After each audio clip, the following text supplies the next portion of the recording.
Magandang umaga, ngayon po ay araw ng Huwebes, July 24, 2025.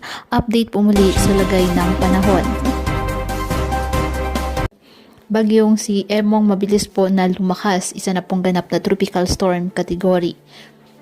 Posible itong tumama sa Ilocos. Sa kasalukuyan nga po ay dalawa pa ring bagyo ang patuloy na minomonitor, ang bagyong si Dante at ang bagyong si Emong. Bukod dito, may low pressure area na dalawa pa rin po ang minomonitor sa loob at labas ng Philippine Area of Responsibility, na kung saan ang mga nasabing weather system ay patuloy po na magdadala ng mga pag-ulan at inaasang hahatakin at papalakasin ang habagat na siya rin pong magpapaulan sa maraming bahagi ng ating bansa.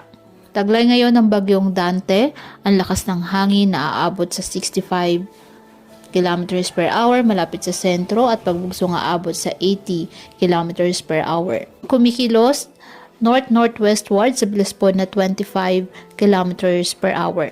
Ayon sa forecast track ng Pag-asa, ang bagyong Dante ay dadaan sa silangang bahagi ng Batanes at posibleng lumabas ng ating area of responsibility ngayong araw, ngayong hapon o gabi at patungong Ryukyu Islands at East China Sea.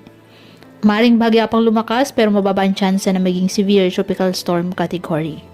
Ang bagyong Emong naman po ay taglay rin ang lakas ng hangin na abot sa 65 km per hour at mabusong hangin na abot sa 80 km per hour.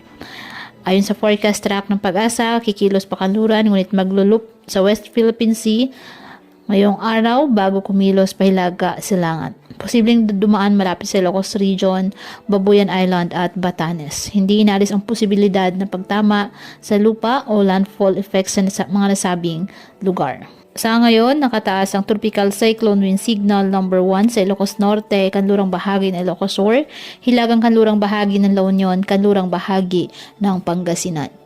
Ngayong araw dulot po ng bagyong si Emong, asahan na po ang mga pag-ulan na may bugso ng hangin sa Ilocos Region at Cordillera Administrative Region.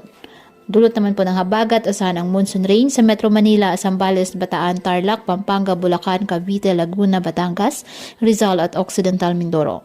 Ang Western Visayas, Nueva Ecija, Aurora, Quezon at nalalabing bahagi ng Mimaropa, asahan naman ang occasional rains, dulot pa rin po ng habagat.